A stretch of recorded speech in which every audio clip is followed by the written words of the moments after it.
அடுத்ததாக திமுக அணியை பொறுத்தவரை தேர்தல் பணிகளை தொடங்கி முழுவீச்சாக அவர்கள் நடத்தி வருகிறார்கள். விருப்ப மனுவுக்கான நாளையும் ஒரு நாளாக நீட்டித்திருக்கிறார்கள்.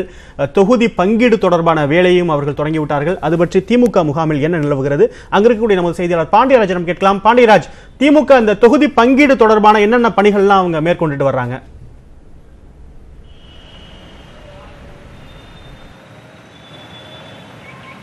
சிபி, கடந்த 2 தினங்களுக்கு முன்னதாக செய்தியாளர்களை சந்தித்த திமுக தலைவர் ஸ்டாலின் அவர்கள் தொகுதி பங்கீட்டுக்கான வேலைகள் அனைத்து முடிந்துவிட்டது, தங்களிடம் இருக்கக்கூடிய அந்த 40 தொகுதிகளையும் தோழமை மற்றும் கூட்டணி கட்சிகளுக்கு வழங்கிவிட்டோம் என்று தெரிவித்தார். அன்றைய தினமே வருகின்ற 7ஆம் தேதி எந்தெந்த கட்சி எந்தெந்த தொகுதியில் போட்டியிடுகிறது, அதேபோல திமுக எந்த தொகுதியில் போட்டியிடும் என்பது குறித்தெல்லாம் ஆலோசனையில் ஈடுபட இருக்கிறோம் என்று தெரிவித்திருந்தார். அதன் அடிப்படையில் நேற்றைய தினம் விருதுநகரில் நடைபெற்ற அந்த திமுகவினுடைய தென்மண்டல மாநாட்டை முடித்த பின்னர் நேற்று இரவே சென்னை திரும்பியிருக்கிறார் திமுக தலைவர் ஸ்டாலின் அவர்கள்.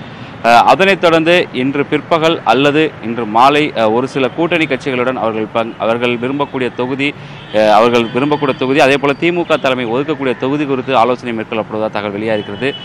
ஏற்கனவே திமுக தலைமையில் போட்டியிடக்கூடிய கூட்டணி மற்றும் தோழமை கட்சிகளுடைய விருப்ப பட்டியலை ஏற்கனவே வழங்கியிருக்கிறார்கள். அந்த விருப்ப பட்டியல் அடிப்படையில் அவர்களுக்கான ஒதுக்கிய தொகுதிகளில் எண்ணிக்கையில் அவர்களுக்கு தொகுதி ஒதுக்கப்படுவதற்கான வாய்ப்பு இருக்கிறது. இதற்கான ஆலோசனை இன்று மாலை நடைபெற இருக்கிறது.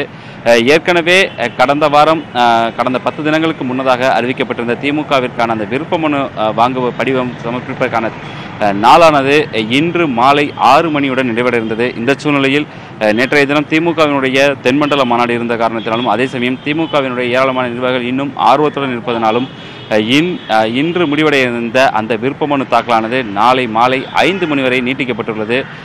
ஆக தொண்டர்கள் மற்றும் நிர்வாகிகள் விருப்பமுள்ளவர்கள் தங்களுடைய விருப்ப மனுவை பெற்று அதை பூர்த்தி செய்து சென்னை அன்னாரிவளத்தில் இருக்கக்கூடிய அலுவலகத்தில் ஒப்படைக்குமாறு கேட்டுக்கொள்ளப்பட்டிருக்கிறது. அதே போல நேற்றைய தினமே திமுக தலைமையிலிருந்து இன்னொரு மிக முக்கியமான ஒரு அறிக்கை வந்திருக்கிறது. அதாவது ஏற்கனவே விருப்ப மனு கொடுத்திருப்பவர்கள் மற்றும் நாளை வரை கொடுக்க இருப்பவர்களிடம் வருகின்ற 9ஆம் தேதி அதாவது நடைபெற இருக்கின்ற அந்த 21 சட்டமன்ற தொகுதிகளுக்கான இடைத்தேர்தலுக்கான விண்ணப்பித்தவர்களிடம் நேர்காணல் நடைபெற இருப்பதாகவும் அதனை திமுக தலைவர் ஸ்டாலின் அவர்கள் சென்னை அன்னாரிவளத்தில் இருக்கக்கூடிய அரங்கில் நடத்த இருப்பதாகவும் தகவல் வெளியிட்டிருக்கிறார்கள். அதே போல வருகின்ற 10ஆம் தேதி 40 தொகுதிகளுக்காக அந்த நாடாளுமன்ற தேர்தலுக்கான விருப்பமனு அளித்திருப்பவர்களிடமும் நேர்காணலை நடத்த இருக்கிறார் திமுக தலைவர் ஸ்டாலின் அவர்கள். எதிர்க்கட்சிகள் மற்றும் பிற கட்சிகள் இன்னும் தங்களுடைய கூட்டணியை முழு வடிவம் செய்ய முடியாத நிலையில் திமுக தங்களுடைய வேலையை மிக சுறுசுறுப்பாக இருக்கிறது. வேட்பாளர்களுடைய நேர்காணலுக்கே சென்று விட்டது. சிபி, பாண்டியராஜ், திமுகவை பொறுத்தவரை 20 தொகுதிகள் தங்கள் வசம் வைத்துக்கிட்டாங்க. மீத இருக்கக்கூடிய 20 தொகுதிகளை கூட்டணி கட்சிகளுக்கு பகிர்ந்து கொடுத்திருக்காங்க. இப்ப கூட்டணி கட்சிகளுக்கு வழங்கின அந்த 20 தொகுதிகள் எந்தெந்த கட்சிக்கு எந்தெந்த தொகுதி அப்படிங்கறத மட்டும் அவங்க அடையாளம் காண வேண்டும். இப்ப அதே நேரத்தில் அவங்க நேர்காணல் தேதியும் அறிவித்திருக்கிறார்கள். இப்ப கூட்டணி கட்சிகளுக்கு எந்தெந்த தொகுதிகள் அப்படிங்கறத ஒதுக்கி விட்டு தான் அந்த நேர்காணல் அப்படிங்கிறது நடக்குமா?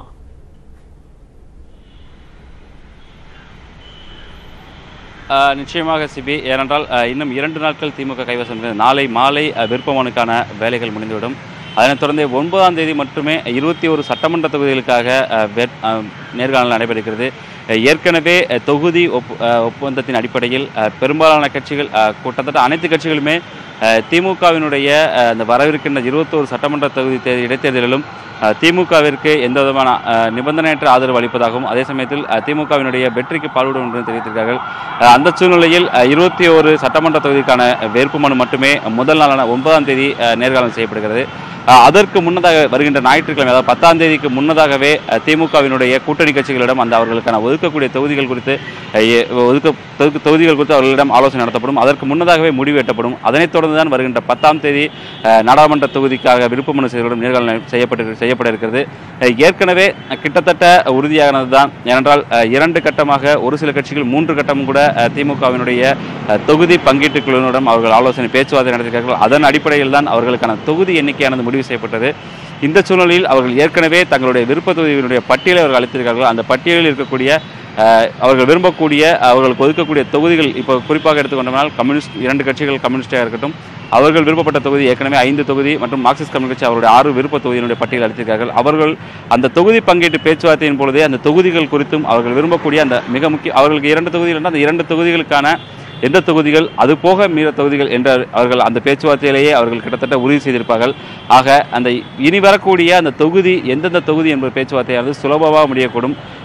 ஒருவேளை ஒரே கட்சி ஒரே தொகுதியை பல்வேறு கட்சிகள் கேட்கக்கூடிய சூழலில் அதில் தாமதம் ஏற்படுவதற்கான வாய்ப்பு இருக்கிறது. ஆனால் அதையும் திமுக தொகுதி பங்கீட்டுகளுடைய குழு தலைவர் துரைமுருகன் மற்றும் குழுவானது சமரசம் செய்துவிடும். அதே சமயத்தில் அந்தந்த கட்சியினுடைய பலம், அந்த கட்சியினுடைய அவருடைய வாக்கு வங்கியின் அடிப்படையில் அவர்களுக்கான தொகுதியானது ஒதுக்கப்பட வாய்ப்பு இருக்கிறது. சிவி பாண்டியராஜ், திமுக தன்னுடைய கூட்டணி கட்சிகளுக்கு எந்தெந்த தொகுதிகள் அப்படிங்கறத அடையாளம் காணக்கூடிய பணியை தொடங்கிட்டாங்கன்னு 2 நாட்கள்ல முடிக்க திட்டமிட்டிருப்பதாகவும், அதன் பிறகு திமுக போட்டியிடக்கூடிய திமுக வேட்பாளர்களுக்கான விருப்பமனு தாக்கல் செய்தவர்களுக்கான நேர்காணலை நடத்தவும் திட்டமிட்டிருக்கதாகவும் சொல்லியிருக்கீங்க. உங்களுக்கு நன்றி பாண்டியராஜ்.